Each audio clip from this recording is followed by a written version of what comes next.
Training officer of sun garden agriculture. तो student आज अभी तो हमारा टॉपिक है रेक्टिफायर। इससे पिछले वीडियो में हमने देखा था डायोड के बारे में। डायोड जो है पीएन जंक्शन डायोड दो प्रकार से ऑपरेट होता है। एक जो है आपका फॉरवर्ड बायस में ऑन कंडीशन में रहता है, यानी कि फॉरवर्ड बायस में शॉर्ट सर्किट रहता है।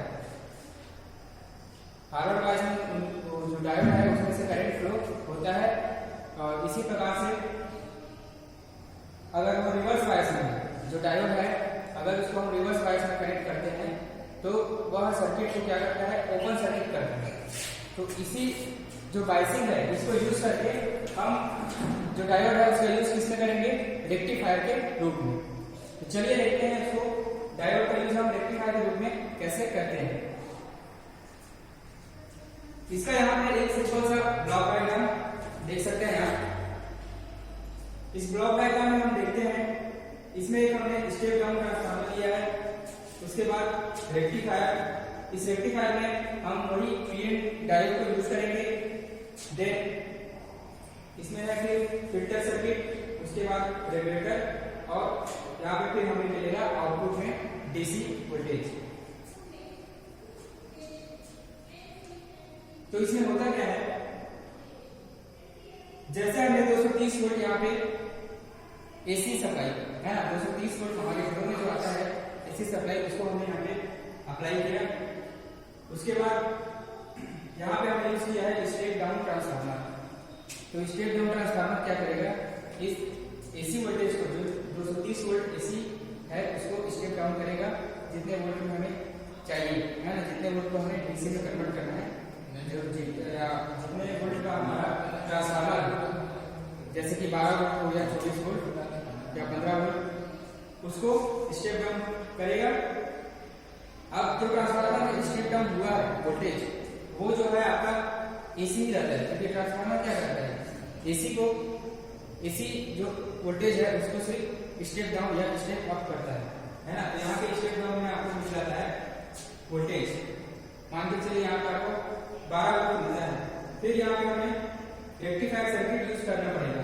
रेक्टिफायर सर्किट जो एसी सिग्नल को डीसी में कन्वर्ट करता है। इस जो रेक्टिफायर सर्किट है इसमें हम यूज करते हैं डायोड को। यहां से रेक्टिफायर होने के बाद जो आउटपुट हमें मिलेगा वो है आपका पल्सेटिंग डीसी। प्योर डीसी नहीं रहेगा, ओके, प्योर डीसी नहीं रहेगा। तो इस पल्सेटिंग डीसी को और प्योर डीसी में हमें चाहिए, उसके लिए हम यहाँ पे यूज करते हैं फिल्टर सर्किट। इन फिल्टर सर्किट में हम यूज करते हैं कैपेसिटर, इंडक्टर और रेजिस्टर का कॉम्बिनेशन, ओके ना। उसके बाद यहाँ पे रेगुलेटर वोल्टेज, ये रेगुलेटर वोल्टेज रेगुलेटर क्या करता है, इसमें हम आईसी यूज करते हैं जो कि एक फिक्स यानी नियत वोल्टेज हमें आउटपुट में देता है।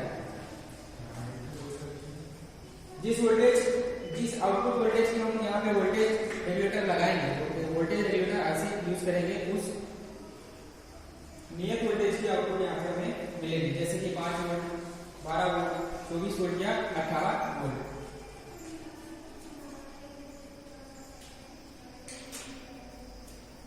ओके, यहाँ पे हमने ब्लॉक डायग्राम को देख लिया। अब हम देखते हैं कि रेक्टिफायर सर्किट बनाने के लिए कौन कौन से टाइप यूज किए जाते हैं, कौन कौन से टाइप्स हैं जिनसे रेक्टिफायर बनाया जाता है।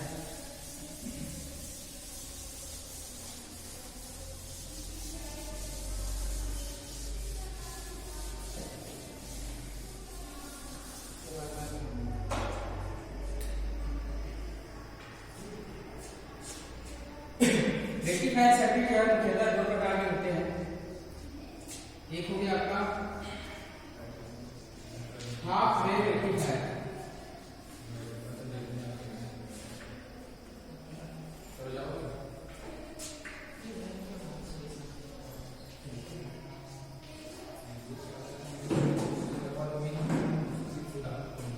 हाफ वेव रेक्टिफायर, और दूसरा है फुल वेव रेक्टिफायर।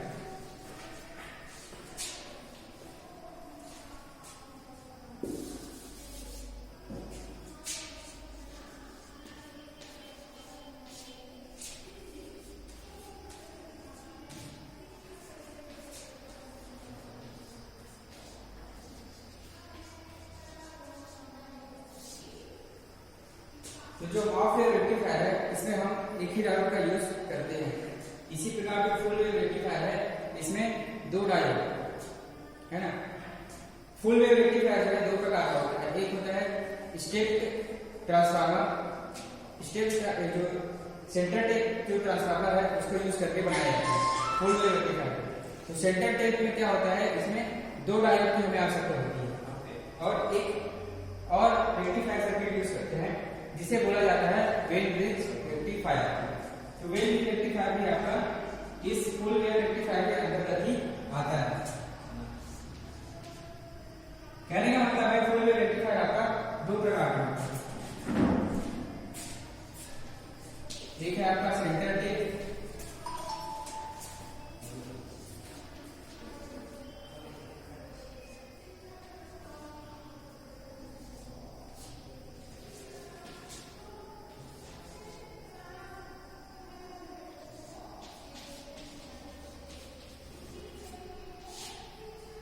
और दूसरा है वेन ब्रिज।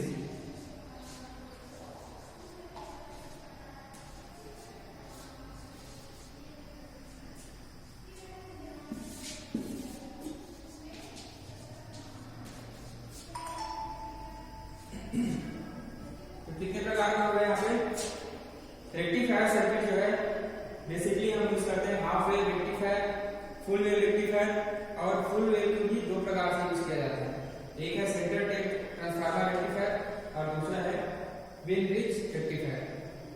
तो फुल वेव हाफ वेव जो रेक्टिफायर है इसमें हम एक ही डायोड का यूज करते हैं और फुल वेव रेक्टिफायर के अंतर्गत जो सेंटर टेप ट्रांसफार्मर रेक्टिफायर है उसमें दो डायोड यूज किया जाता है। इसी प्रकार जो वेन ब्रिज रेक्टिफायर है इसमें चार डायोड यूज किया जाता है। तो चलिए एक एक करके हम इसको देखते हैं।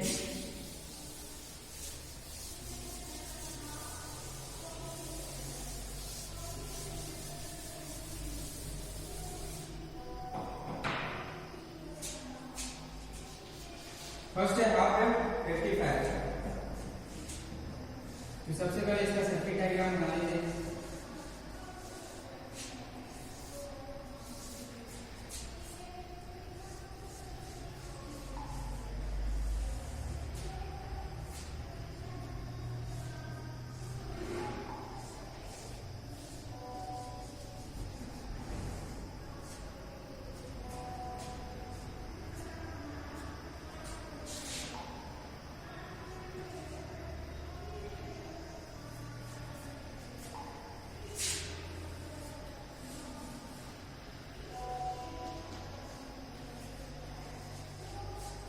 यहाँ पे है step down transformer,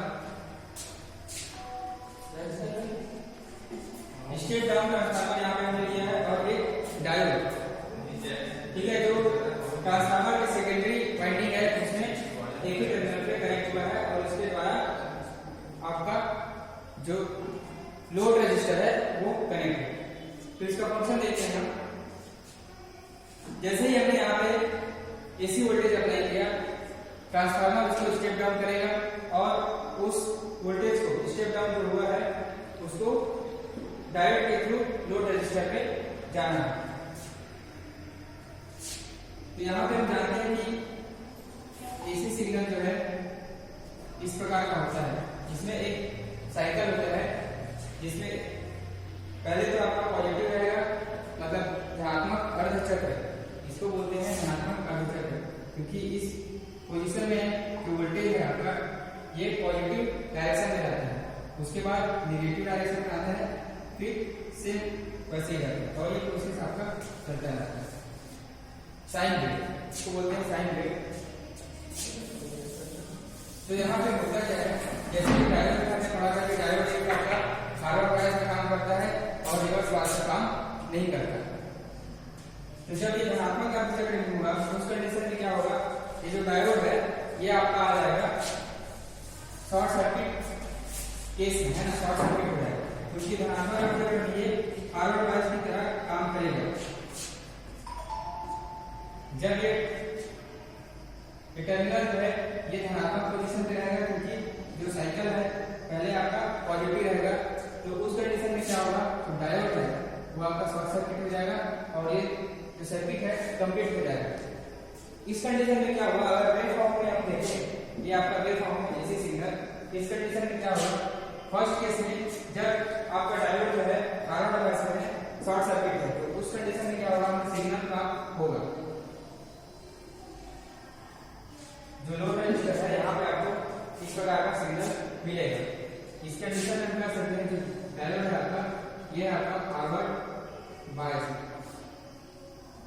okay, now अब देखते हैं ऋणात्मक अर्धचक्र में क्या होगा। ये आपका डायोड है।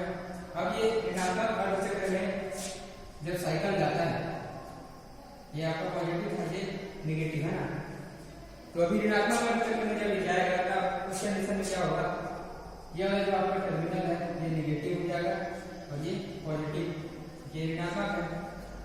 तो इस कंडीशन में क्या होगा, ये डायोड है, क्योंकि डायोड का पॉजिटिव नेगेटिव होता है, तो इस कंडीशन में क्या होगा, जो हमारा डायोड है वो रिवर्स बायस में चला जाएगा और ये क्या करेगा, रिवर्स बायस में ओपन सर्किट की तरह वर्क करता है ना। तो यहाँ पे हो जाएगा सर्किट ओपन। तो इस कंडीशन में हमें रजिस्टर, जो हमारा लोड रजिस्टर है RL, इसके थ्रू हमें आउटपुट प्राप्त नहीं होगा। मतलब यहाँ पे हमें दोनों सिग्नल दिखाई देगा। तो यहाँ पे मैं लिख सकता हूँ, जो डायोड है हमारा रिवर्स बायस है। इसके बाद फिर जब नेक्स्ट इसमें सिग्नल आएगा, यहाँ पे देखिए फिर एक पॉजिटिव होगा, उसके बाद फिर है ना, इस प्रकार से चलता है। तो फिर आपका जो नेक्स्ट साइकिल स्टार्ट होगा उसमें क्या होगा, फिर से ये डायोड जो है आपको सिग्नल देगा। मतलब इसके बाद नेक्स्ट सिग्नल है तो फिर ये शॉर्ट सर्किट की तरह वर्क करेगा। ओके, तो यहाँ पर फिर आपका जो डायोड है ये फॉरवर्ड बायस, नेक्स्ट में फिर रिवर्स बायस, इस प्रकार से वर्क करते रहते हैं। ओके, तो इसमें जो हमें आउटपुट सिग्नल मिलेगा वो इस प्रकार से मिलेगा, आप देख सकते हैं। धनात्मक अर्धचक्र में आपको सिग्नल मिलेगा और ऋणात्मक अर्धचक्र में जो डायोड आपका रिवर्स बायस में जाने के कारण इसमें सिग्नल नहीं मिलेगा। तो यहाँ पे ये सिग्नल नहीं मिलेगा। अब इसका ओवर और अगर आउटपुट हम वोल्टेज देखें तो ये कुछ इस प्रकार में मिलेगा।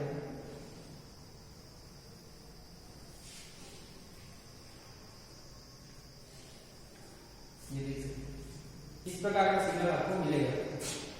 इसको कहते हैं पल्सेटिंग डीसी।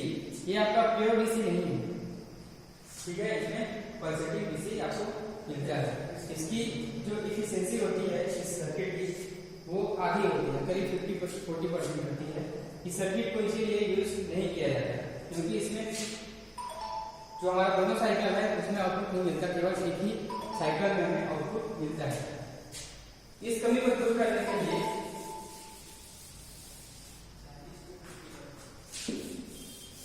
अब इस कमी को दूर करने के लिए यहाँ पे क्या किया जाता है, दो डायोड है, यानी कि फुल वेव रेक्टिफायर बनाया गया है। तो इस फुल वेव रेक्टिफायर में क्या करते हैं, दो डायोड को यूज करके दोनों जो साइकिल है पॉजिटिव प्लस नेगेटिव है ना, पॉजिटिव नेगेटिव दोनों साइकिल को यूज किया जाता है और जो आउटपुट सिग्नल है उसमें दोनों साइकिल का आउटपुट हमें मिलता है, जिसका इफिशिएंसी जो है हाफ वेव रेक्टिफायर से अच्छा रहता है। तो चलिए इसका देख लेते हैं डायग्राम क्या होता है और इसका वर्किंग प्रिंसिपल इस प्रकार का होता है। इसमें हम यूज करते हैं दो डायोड और एक चीज जो आपका फुल वेव है, फुल वेव रेक्टिफायर है ना। फुल वेव रेक्टिफायर में क्या करते हैं, दो डायोड यूज करते हैं, साथ ही साथ इसके लिए आपको सेंटर टेप ट्रांसफार्मर की आवश्यकता होती है। सबसे पहले हम सेंटर टेप का डायग्राम इसमें देखते हैं।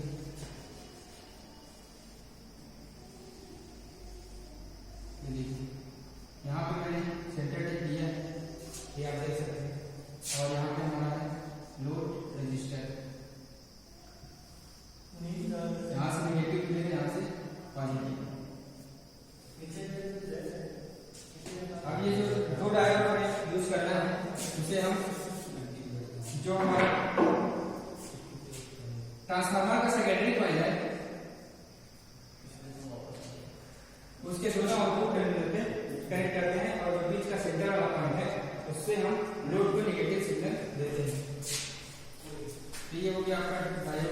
V2 और यहाँ पर हो जाएगा आपका डायोड D1।